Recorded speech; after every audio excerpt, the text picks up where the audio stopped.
हाय दोस्तों, आप सभी कैसे हैं? मैं इस वीडियो में आपको 2 चीज़ें बताने वाली हूँ। पहला ये कि अगर आपको 1 मंथ में अपनी इंग्लिश इम्प्रूव करनी है, 1 से डेढ़ मंथ में, तो आपको उसके लिए दिन भर में कितनी रीडिंग करनी है। दूसरा मैं आपको ये बताने वाली हूँ कि बैंकिंग में ग्रामर को कितना करना है, कैसे करना है एंड कहाँ से करना है एंड कितना इम्पोर्टेंट है ग्रामर करना। सो चलिए स्टार्ट करते हैं। पहला आपको रीडिंग कितनी करनी है। अगर आपको अपनी इंग्लिश जल्दी इंप्रूव करनी है तो उसके लिए आपको अच्छा खासा टाइम देना पड़ेगा।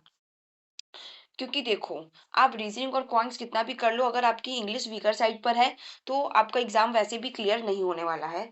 सिंपल सी बात है। तो इससे बेटर आप क्या करो, दिन भर रीजनिंग एंड क्वांट्स में पागल होके बनाने से बेटर है आप पहले अपनी इंग्लिश अच्छी कर लो। क्योंकि जब आपको पता है कि बिना इंग्लिश के एग्जाम निकलेगा ही नहीं, तो आप रीजनिंग क्वांट्स करके क्या करोगे, आपको अपना अगला साल फिर वेस्ट करना पड़ेगा। इससे अच्छा आप क्या करो, अभी अच्छा खासा फेब्रुअरी का मंथ चल रहा है, ये फेब के मंथ को और मार्च के मंथ को आप क्या करो, पूरा इंग्लिश को दे दो। आराम से इंग्लिश आपको रीड करनी है। जैसे कि देखो, ये जो एवन का ऐसे ये 5400 वर्ड्स का है। आप ये ट्राई करो कि दिन भर में आप इसको कंप्लीट कर दो। नहीं हो रहा है कोई और सब्जेक्ट मत करो, है ना। अगर आप मतलब मेरे ओपिनियन से, बाकी आपका अलग हो सकता है। क्योंकि मेरा मानना यही है यार, एट लास्ट आपको फाइनल सिलेक्शन चाहिए। एंड रीजनिंग एंड क्वांट्स अगर आप पीओ में देखोगे एंड पीओ मेंस में देखोगे तो वो उतना आता है। अगर आपकी अच्छी प्रैक्टिस हो आप स्कोर कर सकते हैं उसमें भी, लेकिन एक लिमिट तक। बट इंग्लिश ऐसा सब्जेक्ट है जिसमें फुल स्कोर करना भी पॉसिबल है। रियल एग्जाम में भी फुल स्कोर करना पूरा पॉसिबल है अगर आपने अपनी रीडिंग अच्छी कर ली। अब मैंने कल एक वीडियो बनाया था, उसमें मैंने ये बोला कि रीडिंग आपको कैसी करनी है कि जब आप रीड कर रहे हैं तब आपको एक एक वर्ड का और हर एक सेंटेंस का आपको प्रॉपर हिंदी पता होना चाहिए, ऐसा पता होना चाहिए कि आप किसी दूसरे व्यक्ति को समझा सकें कि इसमें ये बोल रहा है, एकदम क्लियर आपको पता होना चाहिए। अगर पूरा पढ़ने के बाद कोई आपसे उससे रिलेटेड कुछ क्वेश्चन भी पूछ ले तो आप फट से आंसर करें कि इसका आंसर ये होगा, बिना कोई ऑप्शन के, बिना किसी चीज के।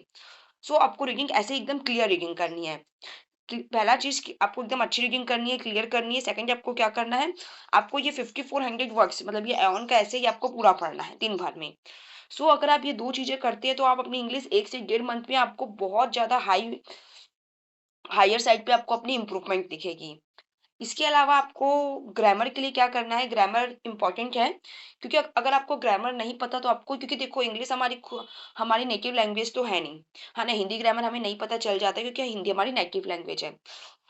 इंग्लिश ग्रामर अगर आपको नहीं पता होगी तो आपको, जैसे कि मान लो आपको नहीं पता, अब ये क्या है, विल वॉस, ये सब क्या है, ग्रामर तो है। मान लो आपको ग्रामर नहीं पता कि विल क्या है, वॉस क्या है।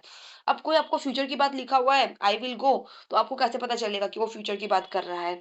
मुझे पता है ये सबको पता होगा, पर जस्ट फॉर एग्जाम्पल, है ना। अगर वॉस लिखा हुआ है, आपको इतना पता है कि वॉस मतलब पास्ट होता है, विल मतलब फ्यूचर होता है, तभी तो आप सेंटेंस को समझ पाते हैं ना। एंड एक सेंटेंस किससे बनता है, एक सेंटेंस दो चीजों से बनता है, एक वोकेबलरी, दूसरा ग्रामर।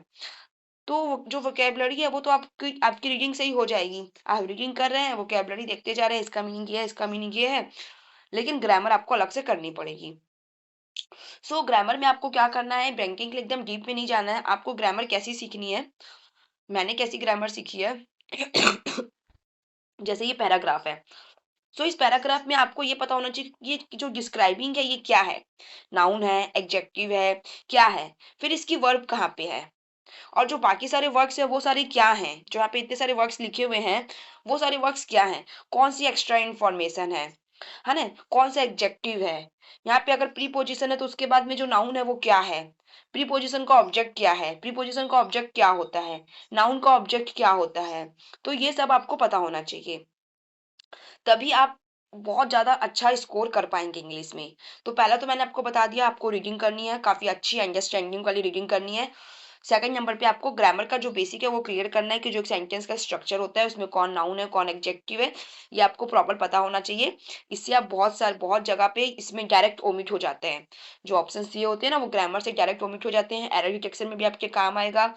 एंड काफी जगहों पे आपको सेंटेंस को अच्छे से समझने में भी जो ग्रामर होती है वो काम आती है। कैसे काम आती है समझने में जैसे मैंने अभी बताया कि अगर विल लिखा है तो आप समझ जाएंगे कि ये किसकी बात कर रहा है, फ्यूचर की, वॉस लिखा है तो पास्ट की बात कर रहा है। ग्रामर भी इंपॉर्टेंट है। और अगर आपको ये है कि आपको कहाँ से करनी है, तो एक सर हैं जिनसे मैंने की थी, वो सर यही सिखाते हैं कि इसमें नाउन क्या है, इसमें एडजेक्टिव क्या है ना? पहले मुझे भी समझ नहीं आता था उतने अच्छे से, लेकिन सर से करने के बाद मेरा एकदम क्लियर हो गया है।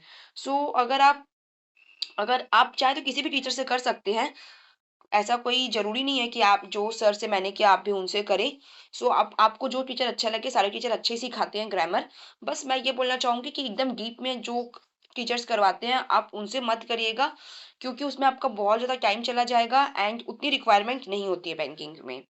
सो ओवरऑल आज का वीडियो खत्म करते हैं, इसमें मेरा इतना ही था। बाकी आप अपनी क्वेरी वगैरह कमेंट सेक्शन में पूछ सकते हैं।